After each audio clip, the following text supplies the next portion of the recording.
할렐루야. 오늘 성경 말씀 로마서 3장 말씀 보겠습니다. 로마서 3장 말씀입니다. 그런즉 유대인이 나음이 무엇이며 할례의 유익이 무엇이냐? 범사에 많으니 우선은 그들이 하나님의 말씀을 맡았음이니라. 어떤 자들이 믿지 아니하였으면 어찌하리요? 그 믿지 아니함이 하나님의 믿부심을 패하겠느냐? 그럴 수 없느니라. 사람은 다 거짓되되 오직 하나님은 참되시다 할지어다. 기록된 바 주께서 주의 말씀에 의롭다함을 얻으시고 판단받으실 때 이기려 하심이라 함과 같으니라. 그러나 우리 불의가 하나님의 의를 드러나게 하면 무슨 말 하리요? 내가 사람의 말하는 대로 말하노니 진노를 내리신 하나님이 불의하시냐? 결코 그렇지 아니하니라. 만일 그리하면 하나님께서 어찌 세상을 심판하시리요?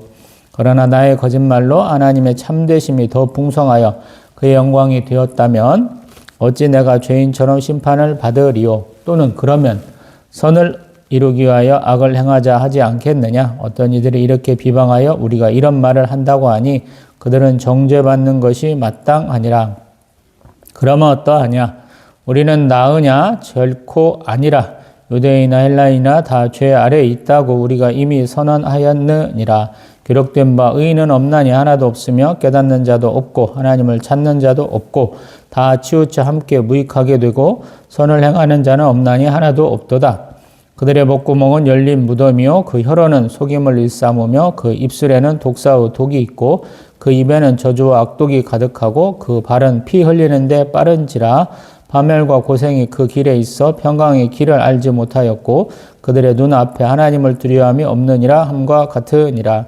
우리가 알거니와 무릇 율법이 말하는 바는 율법 아래에 있는 자들에게 말하는 것이니 이는 모든 입을 막고 온 세상으로 하나님의 심판 아래에 있게 하려 함이라. 그러므로 율법의 행위로 그의 앞에 의롭다 하심을 얻을 육체가 없나니 율법으로는 죄를 깨달음이니라. 이제는 율법 위에 하나님의 한 의가 나타났으니 율법과 선지자들에게 증거를 받은 것이라. 곧 예수 그리스도를 믿음으로 말미암아 모든 믿는 자에게 미치는 하나님의 은이 차별이 없느니라. 모든 사람이 죄를 범하였음에 하나님의 영광에 이르지 못하더니 그리스도 예수 안에 있는 속량으로 말미암아 하나님의 은혜로 값없이 의롭다 하심을 얻은 자 되었느니라. 이 예수를 하나님이 그의 피로써 믿음으로 말미암아 화목 제물로 세우셨으니 이는 하나님께서 길이 참으시는 중에 전에 지은 죄를 간과하심으로 자기의 의로우심을 나타내려 하심이니 곧 이때에 자기의 의로우심을 나타내사 자기도 의로우시며 또한 예수 믿는 자를 의롭다 하려 하심이라. 그런즉 자랑할 때가 어디냐? 있을 수가 없느니라. 무슨 법으로냐? 행위로냐? 아니라 오직 믿음의 법으로니라. 그러므로 사람이 의롭다 하심을 얻는 것은 율법의 행위에 있지 않고 믿음으로 되는 줄 우리가 인정하노라. 하나님은 다만 유대인의 하나님이시냐? 또한 이방인의 하나님은 아니시냐? 진실로 이방인의 하나님도 되시느니라. 할례자도 믿음으로 말미암아 또한 무할례자도 믿음으로 말미암아 의롭다 하실 하나님은 한 분이시니라. 그런즉 우리가 믿음으로 말미암아 율법을 파기하느냐? 그럴 수 없느니라. 도리어 율법을 굳게 세우느니라. 아멘. 할렐루야. 로마서 3장입니다. 로마서가 조금 어려운 이유는 우리 조금 교리 문제를 다루고 있어서 그래요. 그래서 쭉 읽다 보면 이게 왜 문제가 되지? 이렇게 좀 의문이 좀 들어요. 어떤 현실적인 문제, 목회에 대한 문제, 교회 운영에 대한 문제, 또 서로 협조해야 되는 문제 이런 게 아니고 원리적인 부분을 다뤄요. 교리적인 부분을 다루기 때문에 굉장히 어렵게 느껴진다라는 거예요. 그리고 이 대상이 예수님이 공생의 기간 동안에 사역하셨던 부분은 분명히 핵심이 유대인이에요. 근데 이 로마서를 받는 사람들, 수신인들은 유대인 플러스 이방인인 것 같아요. 이방인으로서 유대교에 입문한 자들까지도 포함하려고 하는 것 같아요. 그러니까 조금 광범위해지는 거예요. 그리고 그렇기 때문에 이 사람들이 율법에 대해서 잘 아는 사람도 있고 좀 생소한 사람도 있고 쬐끔밖에 모르는 사람도 있고 그러니까 조금 더 어려워지는 것 같아요. 예수님이 말씀을 하실 때는 율법에 대한 설명이 없어요. 율법에 대한 기능이 말하지 않는 거예요. 왜냐하면 예수님은 율법의 1.1획도 떨어뜨리지 않는다 그래서 율법을 지키는 것이 너무 당연한 것이야. 이렇게 말씀하시면서 그걸 지키는 것, 그 안에 담긴 그 저희를, 가장 본질적인 문제를 얘기하시면서 회개하고 예수 그리스도를 믿어라 이렇게 말씀하시는 것이거든요. 근데 이 사도 바울의 사회가 하는 것은 조금 다른 거예요. 굉장히 율법에 철두철미하게 뭐 이렇게 붙어가지고 지키면서 산다고 하는 사람들에게 율법 아닌 예수 그리스도를 믿어야 된다. 그게 복음이다라는 얘기를 해야 되니까 율법과 복음의 차이를 얘기해야 된다는 거예요. 그러니까 어려운 거죠. 율법이 뭔지도 모르는 사람도 있고 율법을 정확히 모르는 사람도 있는데 그러한 율법 대신에 복음, 예수 그리스도를 믿어야 돼. 이 얘기를 해야 되니까 어려운 거라는 거예요. 그리고 어떤 면에서 보면 이제 어떤 유대교의 틀을 깨버리는 거죠. 확대하는 거예요. 유대인의 율법이 이렇게 있다면 율법을 포함한 것이 복음이라고 어떤 면에서 볼 수 있죠. 율법과 복음이 완벽하게 다른 거야. 이렇게 얘기하기는 어렵다는 거예요. 율법이 안에 있고 그거를 둘러싼 게 복음이에요. 그래서 복음 안에서 율법은 해체되기도 하고 그 형태를 유지하기도 하고 그렇다. 저는 그렇게 생각하거든요.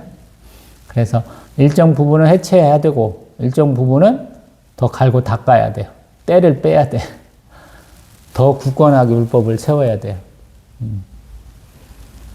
그렇기 때문에 더 어려운 것이 아닌가 싶거든요. 그리고 로마서의 내용은 우리가 장과 절로 내려는 것, 이렇게 나누는 것과 같이 딱딱 이해하기도 좀 어려운 부분이 있어요. 우리가 신대원 들어가려고 공부하시는 분들 단락 나누는 거 먼저 한다고 그랬죠. 시커멓게 문단을 요만큼 형광펜으로 칠해놓은 것들을 많이 보실 수 있을 거예요. 우리 예장합동, 저는 대한야수교 초기 예장합동 교단 목사니까 우리 교육전도사님들 정도 되면 그런 성격들을 어쩌다 보시면 보일 거예요. 예장 통합, 광나루 장신, 우리 전도사님들도 그런 성경들 많이 보실 수 있을 거예요. 왜 그러냐면 문맥이 그래야 상통하다라는 거예요. 그렇지 않고는 띄워놓고 오면 새롭게 시작해야 되는데 그게 맞지 않다는 거예요. 그래서 그런 관점에서 보면 2장 17절부터 3장 8절까지가 하나로 묶여요. 어떤 주제로 묶이냐면 유대인과 율법에 대한 것으로 묶인다 이 말씀입니다. 유대인들에게 율법은 절대적이에요. 율법을 잘 지키기 위해서 머리에다가 요만한 상자 담아서 이렇게 하기도 하고 팔에 묶기도 해요. 그것은 율법을 잘 지켜야 된다라는 것이 그 사람들은 생활화되어 있는 거예요. 그 신념이다라는 거예요. 근데 사도 바울은 그러한 율법으로서 너희들이 뭘 할 수 있느냐고 약간 견제구를 넣는다라는 거예요. 율법 갖고 너희들이 모든 걸 할 수 있는 거야? 니들이 그렇게 하나님의 자녀라고 할 수 있고 하나님의 의를 온전히 이룰 수 있는 거야? 라고 이렇게 넣어본다는 거예요. 자, 최근에 창세기 3장 성경 퀴즈 앤 리뷰 이렇게 동영상 올렸었죠. 뱀이 간교하다라고 그러잖아요. 그래서 먼저 여자에게 다가가서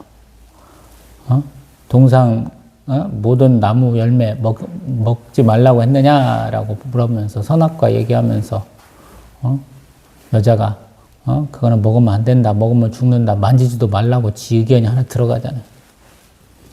거기서부터 야, 너희들 안 죽일 거야. 그거 먹으면 하나님같이 될 거야 라고 꼬시잖아요. 하나의 의견, 약간은 비틀어서 거기서부터 잡고 나가는 거죠. 이게 논리잖아요. 우리도 그렇거든요. 한국 사람들은 논리 그러면 무슨 일을 했기 때문에 그것이 짝짝짝짝 나간다고 그러는데 반대로 그 격가지를 하나 잡아갖고 빼틀어서 이렇게 나가기도 해야 되잖아요. 그래갖고 논리를 세우는 거죠. 이것과 이것은 달라. 이거는 니네가 말하는 본류.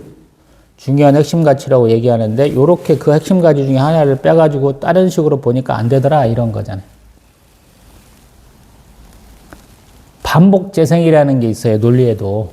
같은 논리를 통해서 너가 이런 논리가 계속 얘기하고 이런 결과가 나와야 도출돼야 되는데 만들어져야 되는데 똑같은 거 나는 해보니까 안 되네? 이러면 이건 잘못된 거예요. 실험도 마찬가지고. 우리 서울대 수의학과 황효석 박사 되게 전 세계 사람들을 막 자극을 했죠. 우리가 최초로 해냈어. 그러는데 그가 쓴 논문 보고 이렇게 학술대회 같은 거 나와갖고 들은 거 똑같이 해보니까 안 되더라. 그래서 결국에는 뻥치는 게 드러났잖아요. 논리도 마찬가지거든요. 그래서 예수님이 말씀하신 거, 사도 바울이 말한 거, 또 우리 베드로 사도가 말한 거, 요한 사도가 말한 거 계속 이렇게 조금 제가 비교해 보려고 자꾸 하잖아요. 먼저는 우리 누가복음부터 시작해서 사도행전을 역사적인 곳이다 해서 먼저 달아봤고, 그 다음에 요한서신을 한쪽으로 빼서 달았고, 그 다음에 지금 계속 누가의 관점에서 시작했던 바울서신을 지금 이렇게 쭉 달아가고 있잖아요. 그러면 서로 교차 검증을 되는 거예요. 네가 말하는 게 옳아? 네가 말하는 게 옳아? 이렇게 서로 교차 검증을 하는 거잖아요. 이게 학문하는 방법이에요. 비판도 해보고 분류도 해보는 방법.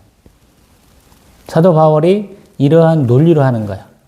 막 복음을 증거하는데 예수천당 불신지옥 이렇게 하는 것도 좋아. 근데 굉장히 논리적인 사람들한테 논리적으로 얘기한다는 거야. 하나님이 우리에게 주신 공의적 속성, 자존하시고 불멸하시고 무한하신 그 하나님이 우리에게도 자신의 형상과 모양, 참된 지식과 의와 거룩함의 형상과 모양으로 만들어져서 우리도 지성이 있고 영성이 있고 도덕성이 있고 주권성이 있고 유복성이 있다. 이 말씀 드려봤잖아요.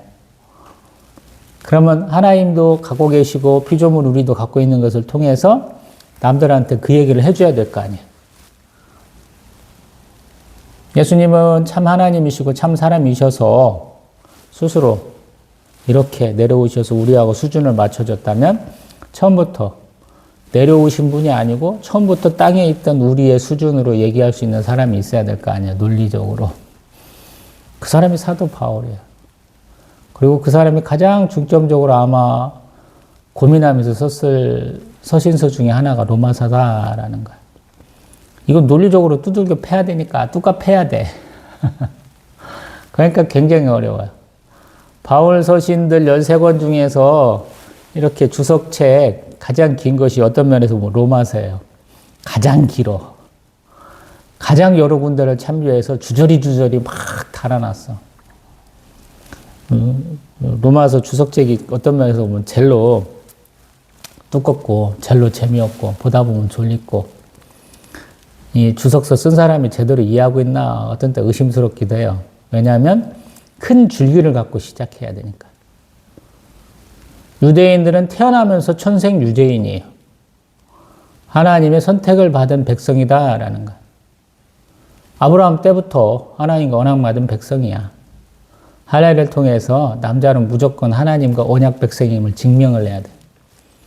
그래서 모세가 하나님의 부름받고 가는데 아내하고 가다가 여호와의 사자가 나와서 모세 죽여보려고 그러잖아요. 하나님의 뜻대로 부름받았는데 그 아들내미들 둘이 할례를 여태껏 안 하고 있었던 거예요. 그것도 아내가 아마 굉장히 반대를 했던가. 아내가 열받아갖고 자식들 할례 시키면서 남편 발에 피칠을 하잖아요. 아들 걸로. 당신은 나의 피난편이다 그러면서 가버리잖아요. 중간에 열받아갖고. 모세는 그래도 뚜벅뚜벅 가서 형 만나갖고 가서 쭉 사역을 하잖아요. 호렙산에 이르렀다라는 소식을 듣고 장인이 아내하고 아들 둘 데리고 가잖아요. 또.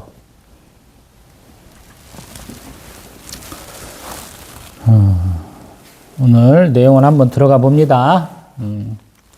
유대인의 나음이 무엇이냐, 할례 유익이 무엇이냐라고 1절에서 시작하고 있죠. 앞에 보면 할례에 대한 얘기를 했기 때문에 그래요. 25절, 2장 25절에 내가 율법을 행하며 할례가 유익하나 만일 율법을 범하면 내 할례는 무할례가 된다. 26절 그런즉 무할례자가 율법의 규례를 지키면 그 무할례를 할례와 같이 여길 것이 아니냐.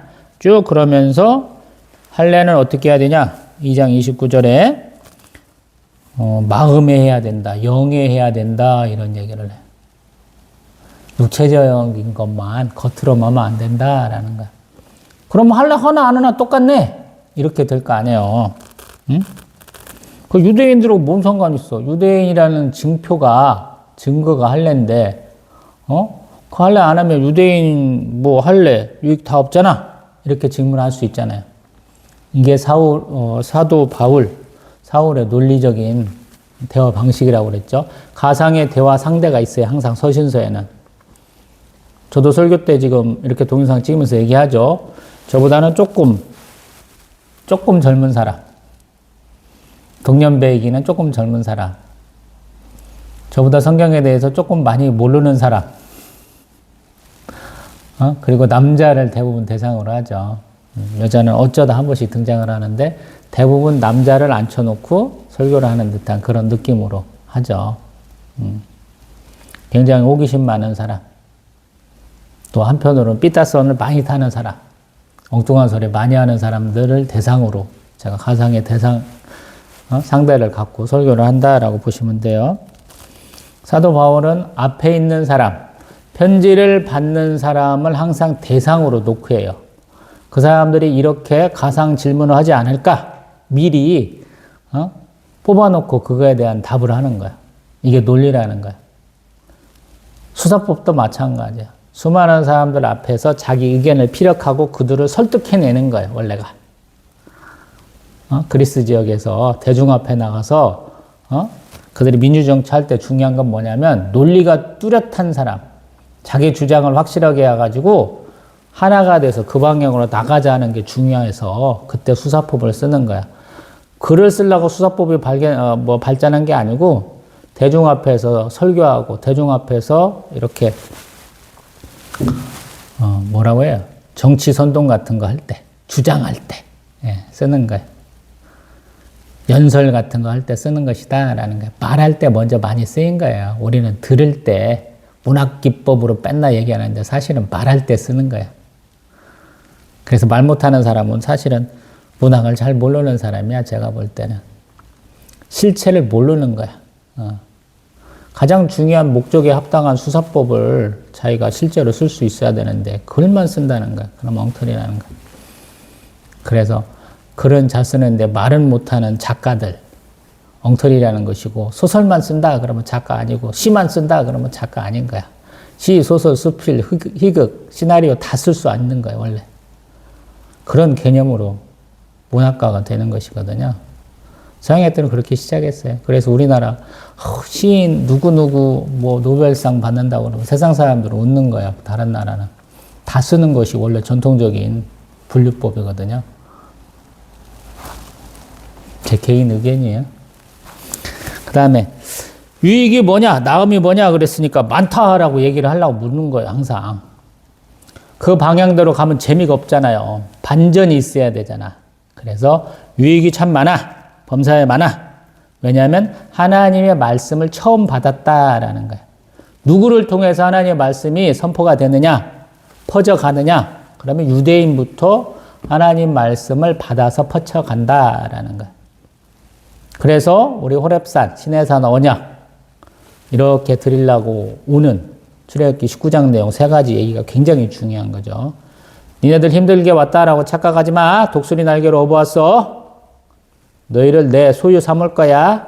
제사장 나라 삼을 거야. 하나님 백성 삼을 거야. 라는 3가지 축복. 요 3중 축복이 가장 중요하다라는 거야. 요한 3서에 나오는 걸 3중 축복이라고 얘기하는 사람은 신학이 낮은 거예요.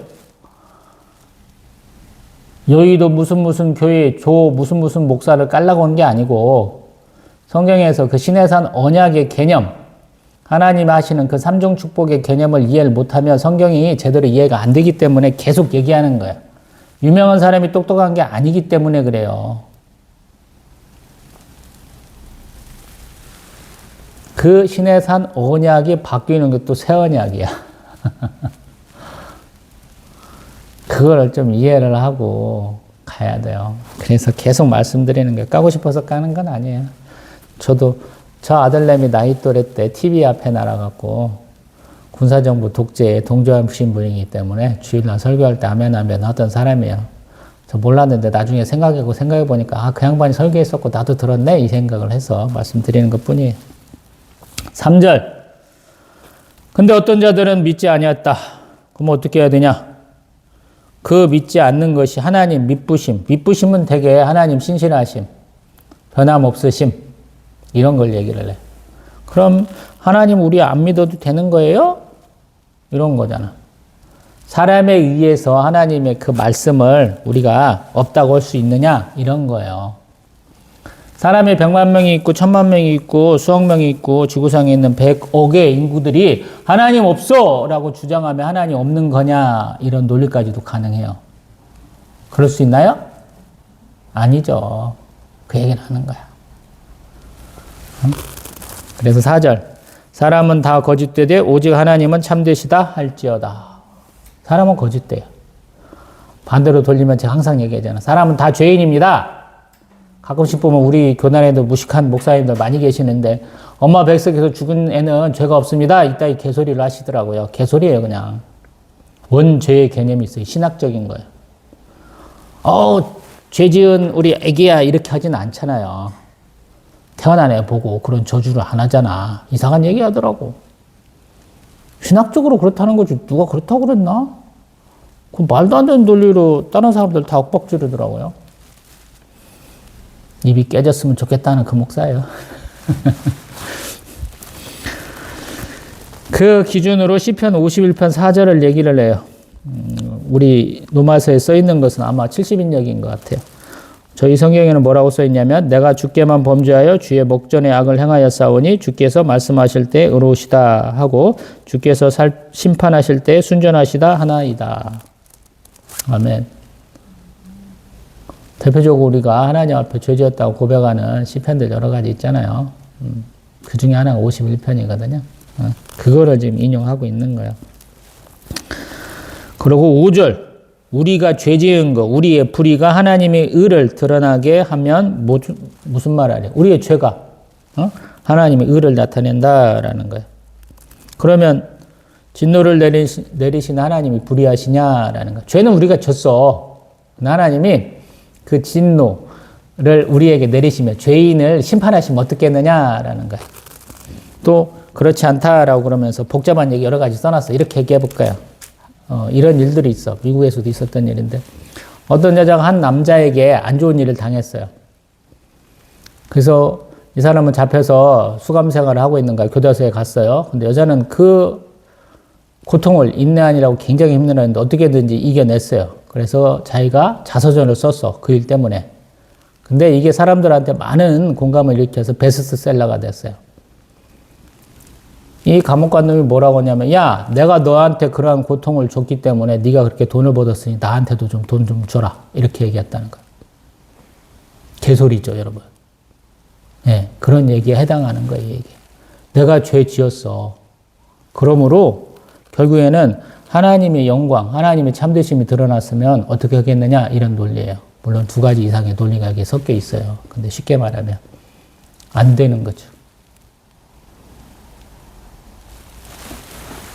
그래서 나는 하나님이 의로우신 분, 신실하신 하나님을 나타내기 위해서 난 계속 죄를 지을 거야. 우리 8절의 내용은 그렇게 할 수 있겠느냐라는 거예요.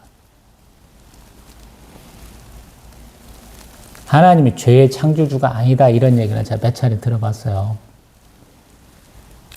가인이 아벨을 죽였어. 근데 하나님이 가인한테 가인의 엄마 아빠 아담과 하와를 에덴 동산을 쫓아내가지고 이제 힘들게 땀 흘리지 않으면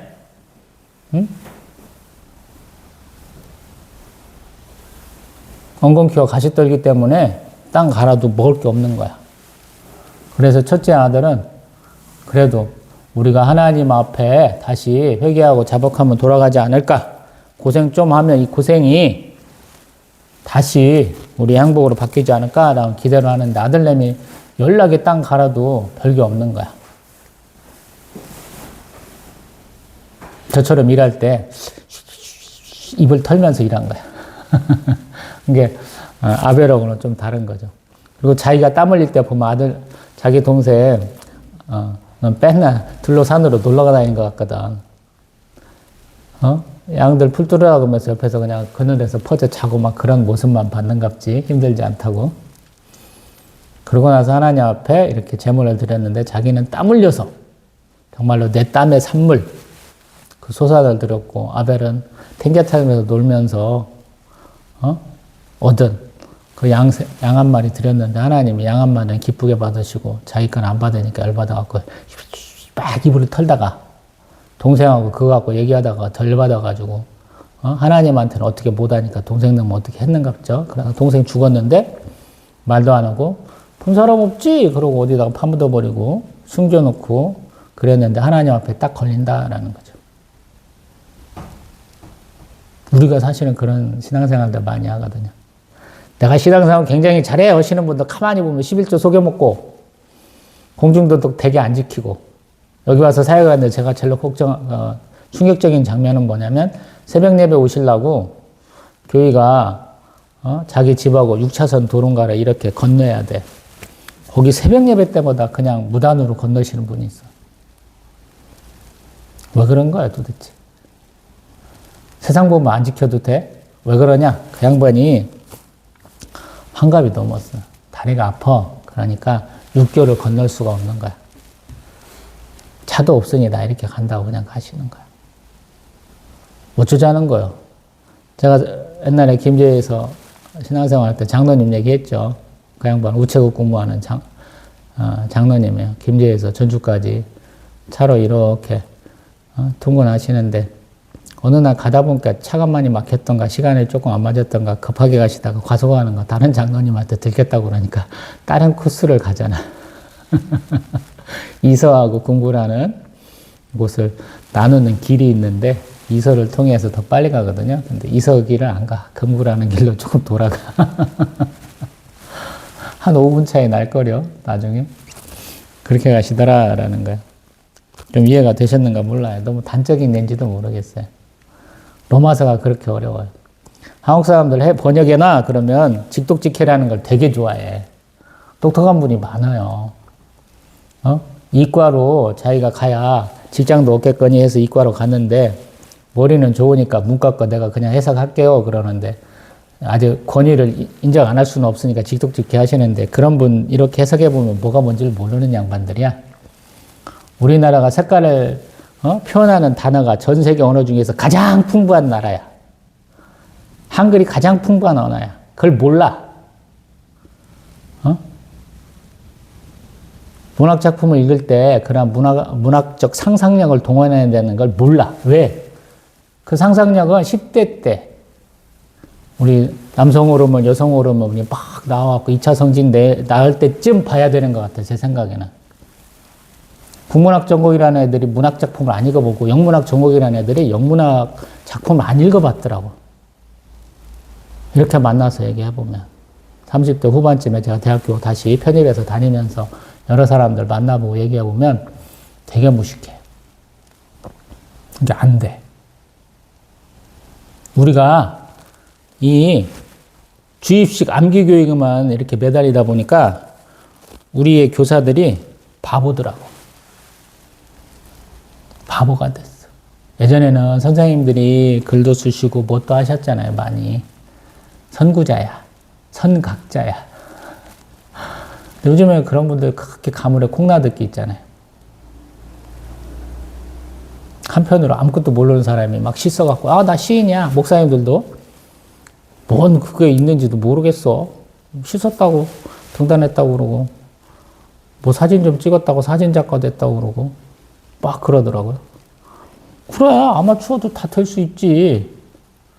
뭔 상관이야. 뭔 자랑이라. 자, 9절. 그러니까 읽어봐야 돼요. 로마서에서 그러면, 그런즉 이런 얘기 되게 많아요. 이게 반전을 뜻하는 것이고 한편으로 보면 번역한 사람이 원리 원칙대로 해석했다 이렇게 보시면 맞아요. 문맥하고 많이 안 맞아요. 그래서 영어가 되시는 분은 저는 요런 거 같은 경우는 NIV 보시라고, NRSV 이런 거 보시라고 권하게 돼요. 아니면 쉬운 성경, 현대인 성경 이런 거 보시라고 권해요. 왜? 이렇게 지저분하게 그냥 너저분하게 된 건 아니라서 조금 더 정확할 수 있어요. 근데 우리는 저 같은 경우 계속 개역 개정만 보고 있죠. 옛날에 개역 한글도 개판인데 개역 개정도 다듬어야 될 때가 한두 군데가 아니에요. 저희 아들도 한글을 잘 못하는데 교동문을 이렇게 제가 읽으면 아들내미가 교동문 읽어야 되는데 잘 못 읽는 이유가 아빠 닮아서 말이 떠듬떠듬한데 안 쓰는 것들이 더 많으니까 더 어려워하거든요. 그래서 그런 걸 좀 감안을 놨어요. 내가 어떤 성경을 잘 이해를 못하겠어. 그리고 내가 최소한 몇만 원 정도 성경에 투자하고 싶어. 그러면 쉬운 성경. 기본적으로 하나는 사세요. 아니면 현대인 성경 하나 정도 사세요. 내가 대학교 입학할 정도의 수준. 응? 요즘에는 토익 500점 정도 맞아야 대학교 졸업하잖아요. 그 정도 실력이 된다. 그러면 NRSV 정도 하나 사서 같이 보세요. 제 성경이 그런 면이 있죠. 제가 가끔씩 얘기하는데 뭔 얘기를 했어. 근데 못 알아들으면 NIV를 옆에다 써놨어요. 더 이해하기 쉽기 때문에 써놓은 거거든요. 때로는 쉬운 성경을 제가 써놓기도 해요. 옆에다가. 이 앞에 지금 제가 열린 노트 성경을 보는데 이 성경의 주석에 감수한 양반들이 유재현 교수라고 제가 구약 수업 받은 분입니다. 권성수 교수는 제가 안 받았고요. 그 다음에 박형용 박사는 워낙이 유명한 분이고 우리 김종우 교수님한테는 수업을 받았습니다. 송재근 교수한테는 안 받았고 그 밑에 주의 편찬요는 잘 모르겠어요. 근데 우리 유재현 교수님 본인이 쓴 책 읽어보면 죄송합니다. 재밌기는 해. 모세 오경은 우리 유재현 교수님이 쓴 책으로 제가 가끔씩 봅니다. 근데 동의하지는 않아요, 어떤 때는. 옛날에는 아무것도 없던 때잖아요. 제가 이만한 지식으로 남이 쓴 걸 판단할 수 없잖아요. 근데 제가 요만하던 것이 요만큼이 됐어. 그러면 요만한 걸 판단할 수 있잖아요. 에? 그런 수준이 되더라고요. 바둑으로 얘기하면 18급부터 시작하잖아요. 한 10급쯤, 9급쯤 되면 뭔지는 알잖아. 따라할 수 있잖아. 아마 1단쯤 되면 프로 9단이 두는 수도 그런갑다 하고 설명해주면 끄덕끄덕 할 수 있잖아요. 성경도 그렇게 되거든요. 읽다 보면. 그렇게 하시라고. 그러면서 이제 자기의 논리를 뒷받침하는 인용구들을 많이 인용을 하죠. 우리 10절 이하로. 그러면서 그 전제가 9절. 그러면 우리가 낫냐라는 거야. 앞에는 죄인들이에요. 율법을 일부러든 의식적이든 아니면 모르고 하든 율법을 좀 어기는 사람들에 대한 얘기예요. 아까 그 범죄자 얘기를 제가 드렸던 것이. 그러면 우리는 괜찮은 거야? 아니라는 거예요. 항상 원죄에 대한 부분을 깔고 간다는 생각을 해야 돼요. 그러면서 유대인이나 헬라인이나 다 죄 아래에 있다고 우리가 이미 선언하였다라는 거예요. 왜 내가 아니고 우리냐라는 생각을 해봐야 되죠. 왜냐하면 교리서고 사도 바울 혼자 이걸 쓴 게 아니다라는 생각을 해야 돼요. 예전에는 편지 하나 쓰는 것이 논문이나 책 하나 쓰는 거랑 비슷한 개념이다라고 생각을 하면 돼요. 내가 혼자 너희들하고 교제한다? 아니에요. 집단과 집단의 교제예요. 선교사들도 지금 사도 바울만 있는 게 아니에요. 그 옆에 누가도 있고 디모데도 있고 실라도 있고 그 밑에 현지에서 사역하는 사람들의 조언을 받아가지고 이 문제에 대해서 편지를 한번 돌려서 읽고 생각을 해서 편지를 붙인다. 이런 개념이에요. 그리고 글 잘 쓰는 사람이 우리 기업체에서도 그렇잖아요. 회의록 작성을 하잖아요. 누군가가. 저 국회에서 무슨 활동하면 자동적으로 타이핑 되잖아요. 요즘에는. 그래서 가끔가다 딴 나라 당 애들이 내가 말 안 했어요. 그러면은 우리 최민희 위원장 뭐 불법으로 뭐 후원금 받았다고 딸내미 결혼식 때인가 그 양반이 갖고 오세요 그러잖아요. 뭔 말했는가 우리 한번 봅시다라고 딱 하면서 딴소리 했구만 이렇게 맨날 지랄하잖아. 둘 다 뭐라는 짓인지. 여기도 그런 거야. 대표적인 게 우리 10절 의인은 없나니 하나도 없으며 깨닫는 자도 없고 하나님을 찾는 자도 없고 다 치우쳐 함께 무익하게 되고 선을 행하는 자는 없나니 아무도 없도다. 이게 대표적으로 시편 14편 얘기예요. 의인은 없어요. 왜 없을까요? 우리 다윗도 굉장히 의로운 사람이라고 많은 사람들이 알고 있잖아요. 근데 우린 다 알잖아. 사무엘, 열왕기, 역대를 다 알잖아요. 얼마나 개판으로 사는지 알아요. 우리 한국 사회에서 얘기하는 들어오면 굉장히 연애사가 복잡한 사람이야. 가정이 화목하지 않은 사람이야. 처가 식구들하고 맨날 찌그럭짜그럭 싸운 놈이야. 자식들도 제대로 잘 덜 본 사람이야. 부하를 배신한 사람이야. 죽인 나쁜 놈이야. 온갖 일들을 다 했는데 누군가 하나 옳다 한 거야. 그게 누구예요? 하나님. 하나님은 옳다고 그래서 의인인 거야. 이걸 알아야 돼 우리가. 내 기준으로 제가 맨날 얘기하잖아요. 어떤 데 보면 네 기준에 내 기준하고 너무 안 맞나 봐 이런 분들 많잖아요. 구독자로 있는데 아마 구독 안 하시고 그냥 갔으면 좋겠는데 괜히 구독자에 붙어 계신 분들이 많이 있을 거야. 저는 한 1년쯤 아니면 한 몇 달쯤 구독 안 하면 바로 지워요. 저도 이렇게 얼마나 많은 구독자가 느는가도 관심도 있지만 그거보다는 누가 이거를 제 동영상을 받는가를 더 중요시 여기거든요. 근데 어제는 그런 생각이 들더라고. 야, 조회수 하나도 없다가 한 20회쯤 되니까 내가 그거에 막 마음이 막 들뜬다 이런 생각을 한 거야. 그래서 뭔 개소리지 내가?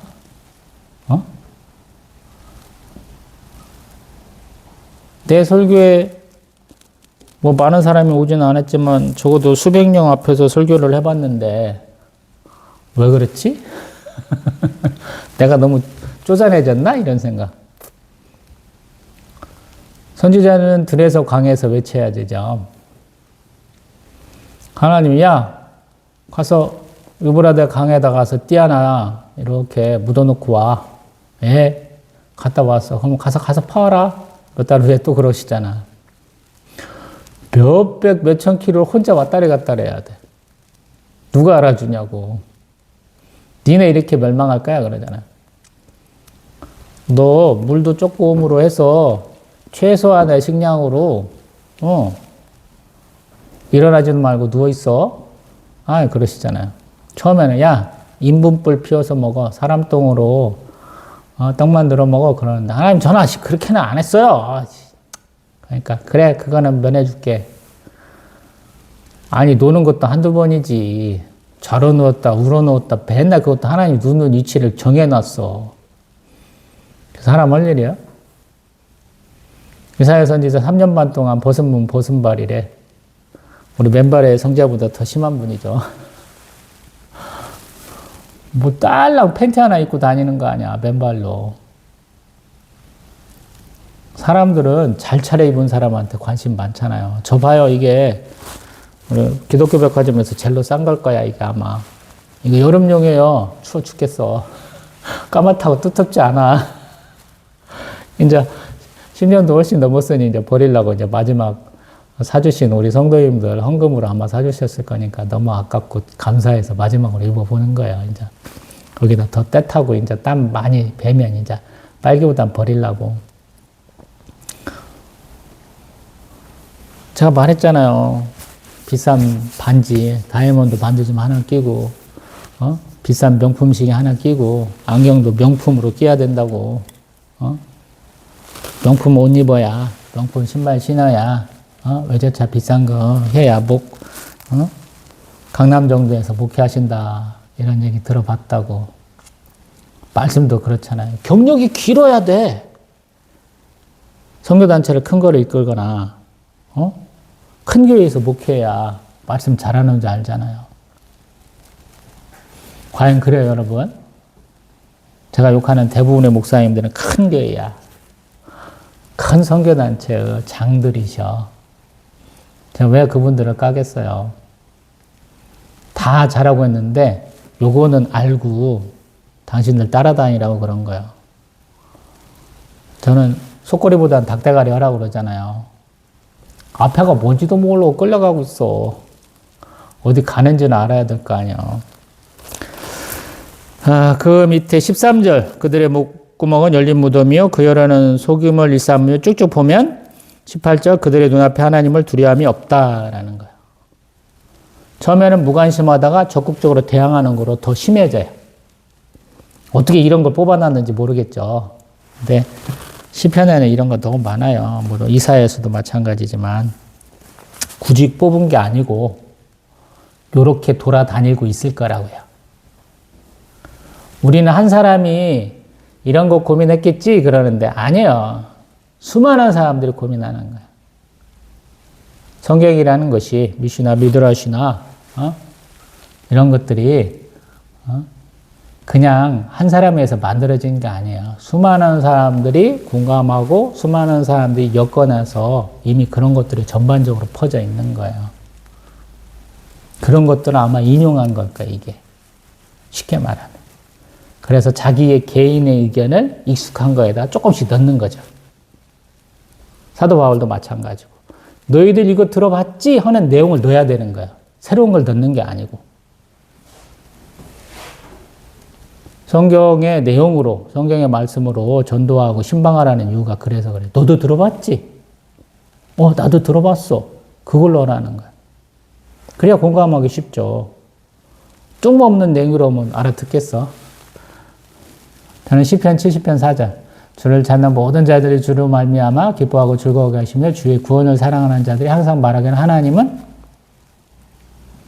하나님은 위대하시다 하게 하소서. 이걸로 제가 전도를 했어요. 근데 알아먹겠어? 하나님은 광대하시다. 우리 다윗이 블레셋 땅으로 도망가서 사울이 죽인 자는 천천히요 다윗이 죽인 자는 만만히로다 이 소리 듣고 적국에 투항하면 살겠거니 그러는데 블레셋 백성들이 저놈 죽여야 돼요 그러니까 그 죽음의 위기를 모면하려고 침칠칠 바닥에다 끄적끄적 미친놈인 척하고 겨우 도망 나왔는데 그런 그를 의지하려고 그의 가족들하고 부하들 300~400명이 우르르 물러왔을 때 한 말이에요. 하나님을 광대하시다 하자. 그것이 하나의 문장으로 하나님은 위대하시다. 이것이 몇 군데에 걸쳐서 나와요. 다윗의 시편 가운데. 그래서 그걸 가지고 전도하겠다라고 저기다 써놨어. 플랜카드에다. 심지어 이렇게 명함에다 새겨갖고 하기도 했어요. 근데 그분들은 그거 잘 모르지. 자, 19절. 우리가 알거니와 무릇이라는 단어가 또 많이 나와요. 우리는 잘 몰라. 이 단어 잘 안 쓰던 거야. 그래서 이런 것도 좀 바꿔야 되는데 우리의 선배들이 1800년대, 1900년대 이 말씀들을 받아서 해놨기 때문에 못 바꾸는 거예요. 요즘에 무릇 그럼 뭐 떠올라요? 꽃 좋아하시는 분은 무릇이라는 식물이 있어. 꽃을 떠올려. 저도 꽃장사 하던 사람이라 무릇? 꽃무릇인갑다 이래요. 응? 율법이 말하는 바는 율법 아래에 있는 자들에게 말하는 것이니 이는 모든 입을 막고 세상으로 하나님의 심판 아래에 있게 하려 함이라. 율법이 뭐라고 해요? 율법 안에 있는 자들에게 말한다라는 거예요. 그래서 율법 지키는 사람한테만 율법이 의미가 있는 것이다. 이 얘기를 하는 거예요. 근데 앞에서 하는 건 또 다르지. 율법을 모르고 행했는데 선한 일 하면 못하. 이거 2장에서 하던 얘기잖아. 그래서 복음은 어떤 면에서 율법은 믿는 자, 안 믿는 자, 아는 자, 모르는 자 모두에게 해당되는 것이고 복음도 마찬가지고. 그래서 율법도 모르면서 복음만 아는 것이 가능하냐? 가능해. 이런 논리로 가요. 점점. 율법이 못하니까 율법을 알면 좋잖아 그랬더니 내가 복음이 그 모든 걸 포함한다고 그랬잖아요. 복음의 핵심은 율법이 아니야. 복음은 율법을 포함을 해. 근데 율법이 핵심이 아니다고 사도 바울은 얘기를 하는 거야. 이게 답답한 거야. 유대인들은. 안 믿는 거고, 여태까. 야, 율법은 하나님이 주신 거야. 예수님이 아무리 뛰어나도, 그분이 이렇게 성육신 하신 거 믿어줘? 뭐 이런 논리. 왜냐하면 자기들 AD 70년에 로마관에 둘러싸였고 한 200만 명 죽었는데 기독교인들은 하나님이 감동 주셔서 살짝 도망갔거든. 안 죽었어. 배신자야, 배신자. 다른 사람들은 다 기독교는 유대교의 한 분파라고 여기는데 운명을 같이 하지 않아. 운명 공동체가 아니야. 여러 가지 이유가 있어요. 그 사람들 싫어하는. 그 기독교 복음의 핵심, 예수 그리스도를 믿느냐 안 믿느냐도 유대인들은 2000년간 계속 따돌림 당하는 거야. 지들 스스로가 따돌린 거지. 지들이 왜 떨어져 나온 거죠, 우리 입장에서. 근데 지들은 박해받았다고 생각하니까 답이 없는 거죠. 그래서 이스라엘 국기 드는 사람들은 다 망해라! 자, 그러잖아요. 선교사고, 장로고, 목사고, 이스라엘 국기를 왜 흔드는 거야? 미국 국기를 왜 들어? 정신머리가 나갔어요. 20절. 율법의 행위로 그의 앞에 의롭다 하심을 얻을 육체가 없다라는 거예요. 율법으로는 죄를 깨닫는다. 이게 가장 핵심이에요. 사도 바울이 주장하는 거. 율법으로는 죄를 깨달아요.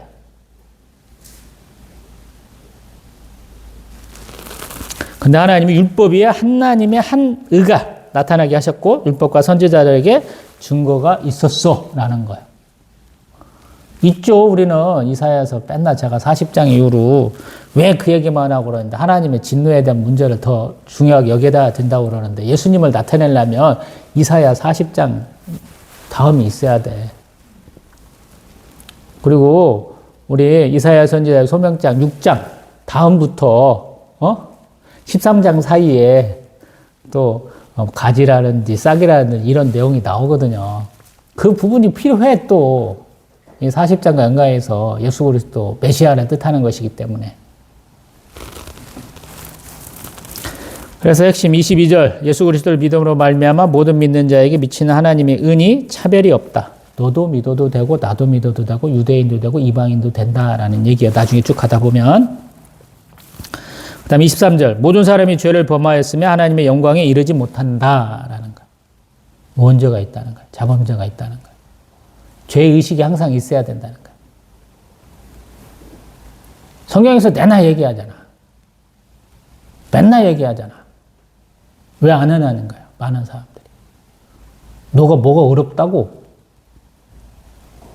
예수의 십자가 보혈의 핏부름, 십자가 사랑을 받아서 나에게 전가된 의가 있습니다. 이 정도 말할 수 있으면 당당한 것이고 조금은 쩔려야 돼. 그런 말을 해도. 그러면 네가 예수 그리스도의 제자로서의 삶을 잘 살았어? 라고 물어보게 되거든요. 연타석으로. 그러면 또 피그라라 거기가 팍 속잖아. 저 같은 경우도. 너 정말 그렇게 열심을 다해서 살았어? 그러면 그러려고 하긴 했어요. 이래야지. 24절 예수 그리스도 안에 속량으로 말미암아 하나님의 은혜로 값없이 의롭다 하심을 얻은 자 되었다. 값없이 의롭다 하심. 속량은 풀어준다는 뜻이에요. 되게. 우리가 죄의 노예에 있다가 자유인이 된 거. 죄인이었는데 죗값을 다 치러가지고 이제 나가는 거야. 근데 그것이 값없이 됐다는 거야. 죗값을 안 치르고. 왜? 누가 치렀냐면 예수님께서 치르셨으니까. 그것을 25절 이 예수를 하나님이 그의 피로써 믿음으로 말미암는 화목제물로 세우셨다라는 거예요. 화목제물. 태우는 거예요. 일부는 같이 먹기도 해. 하나님과 사람이 나누기도 해요. 제물이 되셨다라는 거. 그래서 5대 제사를 몰라도 되는데 좀 알아야 된다라는 거예요. 레위기 제가 하잖아요. 창세기 다음에 요새. 화목제물 끝났죠.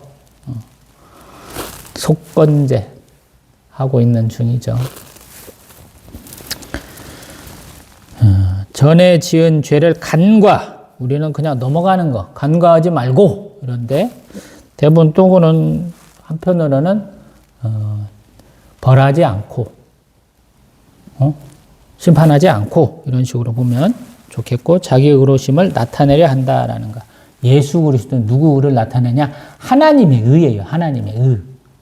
내가 의가 아니야. 많은 사람들이 예수 그리스도 십자가 보혈 받았으니까 나는 의로워 뺀다 이러는데, 그 앞에 있는 것이 하나님의 의야. 나는 전과된 의야. 하나님이 예수 그리스도의 그 십자가 사랑을 통해서 나도 의롭다 해주는 거예요. 예수님이 십자가에서 흘리신 피, 또 예수님 화목제물 되심으로 나도 의롭다 해주는 거야. 내가 먼저 의로운 게 아니야. 의로우신 분은 하나님 한 분뿐이야. 그걸 먼저 강조를 해줘야지. 그것이 빠지니까 맨날 지가 의로운 줄 알잖아요. 구원파도 생기고, 교회 썬데이 크리스천 주제, 주일날 겨우 시간 맞춰갖고 주차장도 없다고 시버시버렁 하면서 예배당 들어가서 가식적인 웃음으로 장로님, 권사님, 목사님, 우리 교육자들하고 인사하고 11조도 제대로 안 오고 적당히 끊어서 하시면서 예배 시간에 아우 오늘 목사님 재미 하나도 없네. 우리 도서비 좀 올려드리라고 해야겠다. 어디 가서 좋은 것 좀 파오시라고. 그런 쓰잘데기 하면서 시간 때우다가 점심좀 먹고 뭐 당에 있으면 하시고 중직들 회의한다고 그래서 안수집사 이상 싹 모이세요. 그러면 가서 뭐라고 한번 하시고 집에 가시고 이런 거 하지 마시라고요. 제 나이쯤 되면 50대면 빠르면 장로도 하시고 늦어도 안수집사는 하고 계시겠죠? 신앙생활이 그래서 어려워요.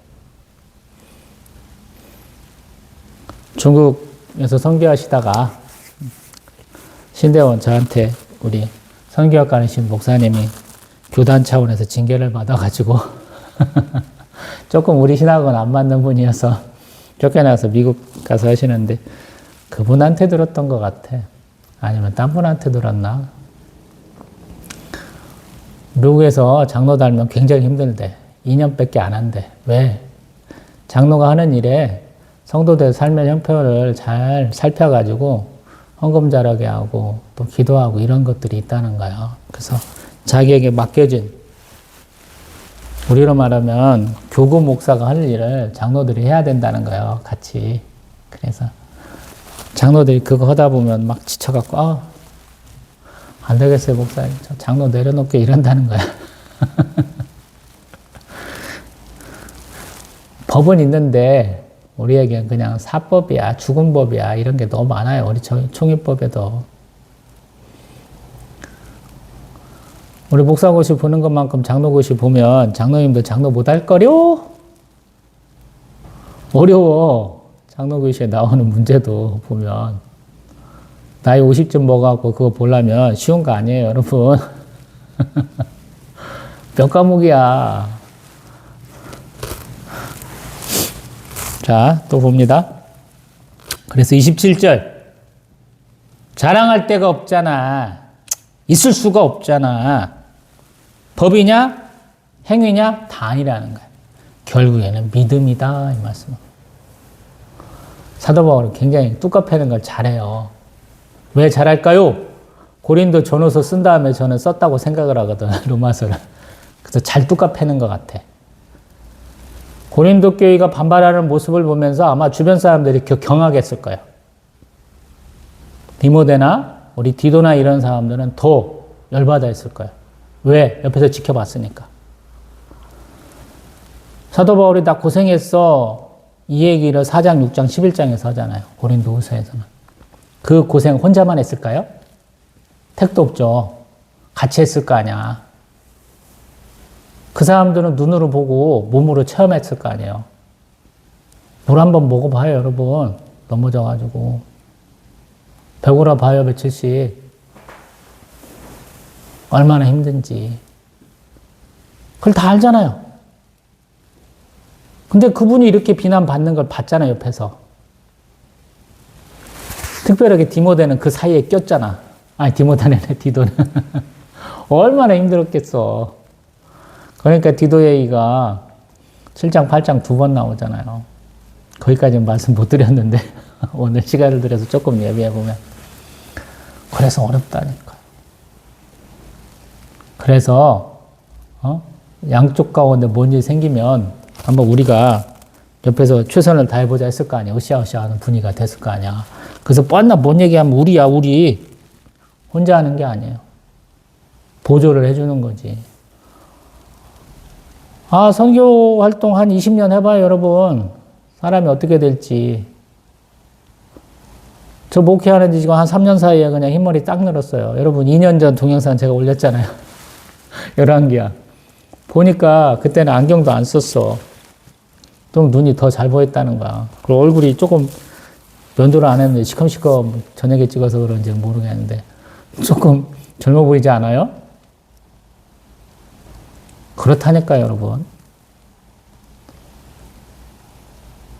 선교사님들이 많이 늑수그레 한 이유가 저도 오늘 뭐 설교 중간에 지침을 한두 번 했어요, 지금. 몸 상태가 조금 별로 안 좋아요. 청소도 안 했더니 먼지도 많고 몸 상태도 안 좋으니까 이러잖아요. 개척교회 목사님들 많은 분들이 아파하죠. 선교사님도 마찬가지고. 그래서 그분들 어쩌다 한 번씩 오시면 어떤 기회가 되면 큰 교회나 선교단체 조금 상급단체에서 그분들 건강검진도 꼭 해드리려고 그러잖아. 오래 하시라고. 일꾼이 없으니 그분들이 최대한 할 때까지 해야 될 거 아니야. 감사하기도 하고 미안하기도 하고 더 영리하게. 당신들 거기서 죽으세요. 그러면서 더 건강검진도 해주잖아요. 제가 아는 선교사님들 건강한 분이 하나도 없어요. 개척교회 목사님들 건강하게 하신 분이 없어요. 육체적으로, 정신적으로, 경제적으로 다 망가져서 끝나요. 저도 그렇잖아. 저도 뭔가 머리끝부터 발끝까지 안 아픈 데가 없어서 맨날 기도하잖아. 하나님 머리끝부터 발끝까지 강건하게 해주세요. 28절. 사람이 의롭다 하심을 얻는 것은 율법의 행위에 있지 않고 믿음으로 되는 줄 우리가 인정한다라는 거야. 율법의 행위가 아니라는 거야. 이게 유대인들한테 안 받아들여져요. 그 사람들은 율법을 잘 지켜야 의롭다 이런 얘기를 하거든요. 신명기 6장 25절 가봅니다. 신명기 6장 25절.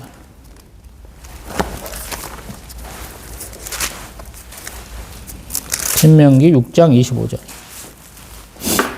제가 읽겠습니다. 신명기 6장 25절. 우리가 그 명령하신 대로 이 모든 명령을 우리 하나님 여호와 앞에서 삼가 지키면 그것이 우리의 의로움이니라 할지니라. 아멘. 율법 잘 지켜야 의로운 거예요. 또 에스겔 18장 9절. 에스겔 18장 9절. 에스겔 18장 9절.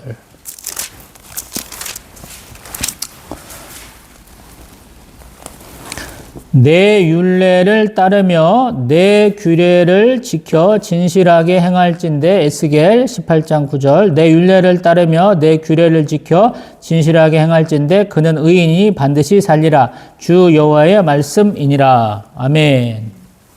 율법을 잘 지켜야 산다. 이런 얘기가 또 레위기 18장 5절 같은 데도 있고 그러거든요. 신명기 8장 1절 또 30장 16절에도 나와요. 이 사람들이 괜히 율법을 여기다 붙이는 게 아니야. 이 팔에다가 붙이는 게 아니에요. 율법을 잘 지켜야 살고 의롭다라는 말씀을 들었기 때문에 그래요. 이건 어렸을 때부터 들은 거야. 모세오경은 어렸을 때 맨날 반복해서 암기해야 되는 내용이야. 모세오경 암기 과목이야. 한 12세 정도까지는 이거를 그냥 줄기차게 읽고 외우고 해야 되는 거야. 또 쌈도 붙여 옆에 친구하고. 무슨 주제에 대해서 토론하라 그러면 막 지가 아는 지식으로 싸워야 돼. 이게 체험이야. 자신의 몸에 익숙했어. 근데 이거를 깨부수고 있는 거예요, 지금 사도 바울이. 그들이 익숙히 알고 있는 내용을 가지고 이걸 깨부순다고요. 되겠어요, 여러분? 어렵잖아. 콘크리트 바닥을 깨는데 뿅망치로 깨는 거랑 똑같아. 뿅망치로 연락이 콘크리트 바닥 쳐봐. 뿅망치가 부러지지 콘크리트 바닥이 깨지겠어요? 그래서 유대인 중에 예수 그리스도를 믿는 사람이 극히 드물어요. 2000년의 세월 동안 그렇게 박해받으면서도 잘 안 믿는 이유가 그래서 그래. 사도 바울은 체험했잖아. 지난 시간에 우리 사도행전 9장, 22장, 26장 뭐 이런 식으로 얘기해봤잖아요. 다 찾아가면서 가메스 도상에서 예수님 만나서 자기가 혼난 얘기, 선교사 생활 20년 가까이 하면서 경험했던 거를 다 쏟아 놓잖아요. 근데 그 20년의 경험이 1차 선교여행 때 안디옥 교회 교육전도사 그쯤부터 했던 거랑 논리가 안 바뀌잖아요. 갈라디아에서 쓴 내용하고 로마서에 있는 내용이 달라지면 뭔가 이상한 거잖아. 똑같이 얘기해요. 압축적으로. 저도 그렇잖아요. 설교 내용 2년이 지났는데 똑같더만. 예화도 똑같아. 그게 듣는 사람 얼마나 폭혹할까 싶어. 근데 한편으로 보면 그렇게 많이 들었는데 제가 하는 내용을 녹음기처럼 못하면 그분도 문제가 되는 거죠. 제가 반복교육 시켜주잖아. 녹음 테이프 틀어주잖아. 예화도 똑같아. 인용하는 성경 구절도 똑같아. 논리도 똑같아. 오죽하면 저희 무학이신 저희 어머니 초등학교 4학년, 국민학교 4학년 다니다마 하신 저희 아버지 앞에 설교한다고 생각도 하잖아요. 정상 동영상을 그렇게 찍을 수는 없으니 50대 초반쯤 되는 사람, 남자, 성경에 대해서 조금 모르는 사람, 근데 교회에서는 중직으로 올라가는 사람, 이런 교회의 허리를 제대로 뚜껑해갖고 바로 세워야 되겠다고 그래서 맨날 이렇게 얘기하잖아요. 교인은 바로 서야지. 그러려면 성도가 바로 서야 되고, 성도가 바로 서려면 성경을 알아야 되고, 성경을 알기 위해서는 하나님에 대해서 제대로 알아야 될 거 아니에요. 그래서 구약 얘기 더럽게 많이 하잖아, 제가. 하나님 창조주, 심판주, 구세주, 섭리주 되신다고. 계획하시고, 창조하시고, 섭리하신다고. 또 성경 봅니다. 믿음이 사람을 의롭게 해요. 우리 28절까지 얘기했어. 29절. 그러면 하나님은 유대인만의 하나님이시냐? 아니라는 거예요. 이방인의 하나님도 되신다라는 거예요.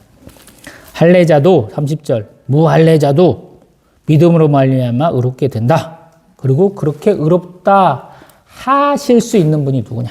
하나님 한 분뿐이라는 거예요.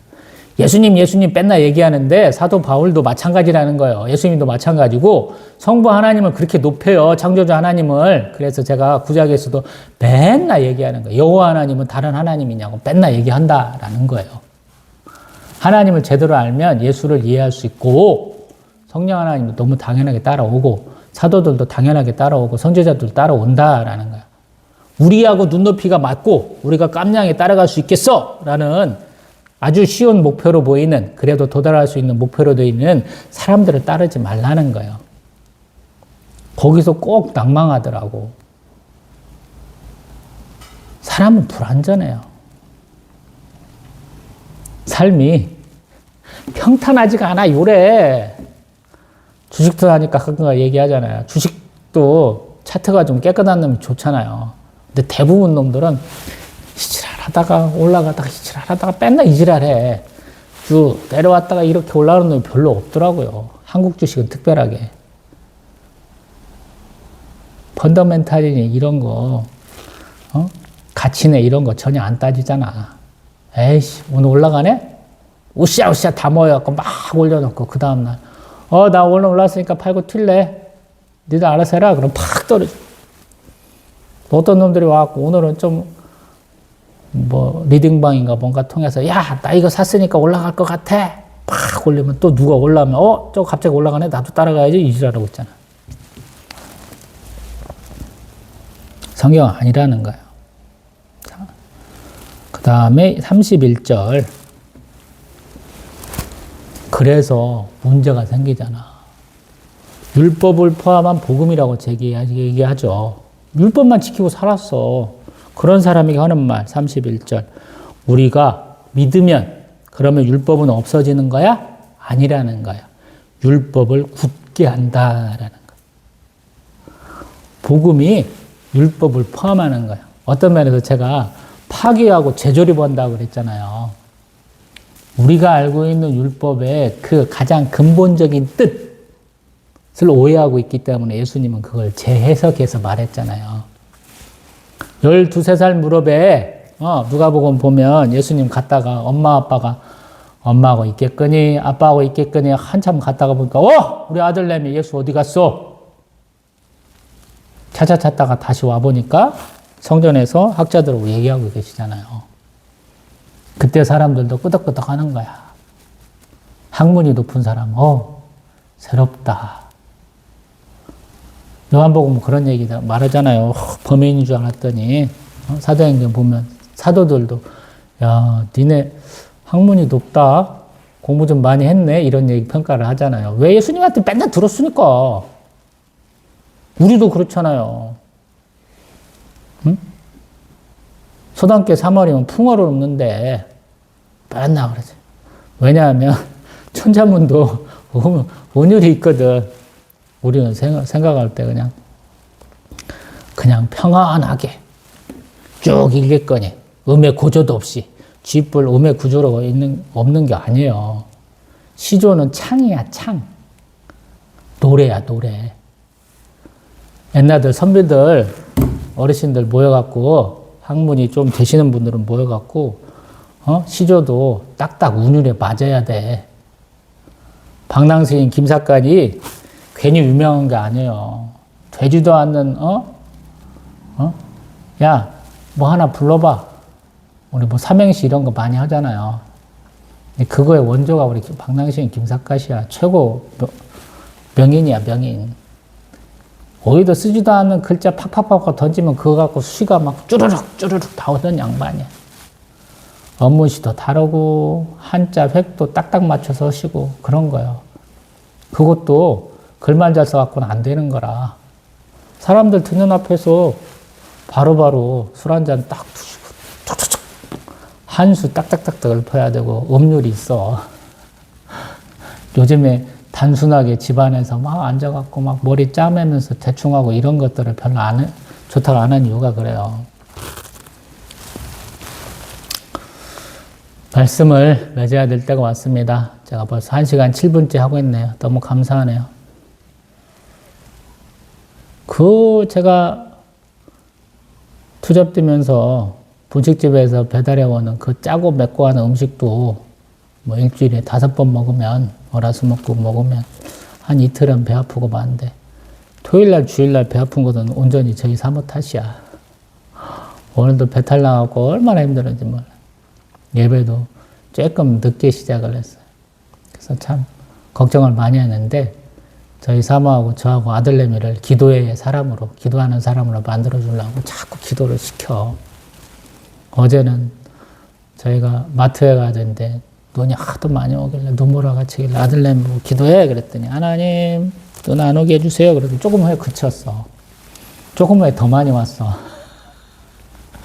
오늘도 아들내미한테 엄마가 사모가 집 나오기 전에 기도시키더니 참 은혜를 주셨어요. 아들내미 기도 응답하시려고 1시간 10분째 설교하고 있는데 배가 안 아프네요.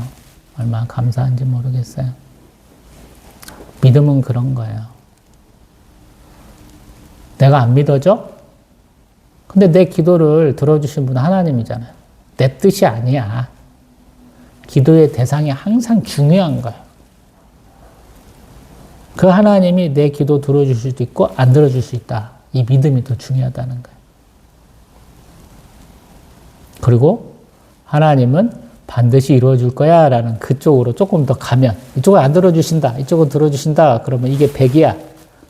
중간이야. 들어줄 수 있고 안 들어줄 수도 있는데 항상 들어줄 수 있다에 가까이 있으면 믿음이 좋은 거예요. 근데 내 욕심대로 하면 별로 안 좋아.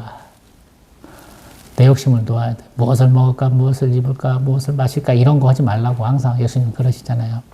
사리사욕을 채우는데 하나님을 시험하는데 쓰지 말라 그러더냐. 그래서 신앙생활이 어렵고 오늘 말씀도 어려운 거예요. 오늘 사도 바울 맨날 두들겨 패잖아. 옆에 사람이 도와가지고. 니들 이런 거 들어봤냐? 라고 하면서 성경에서 이렇게 얘기했잖아.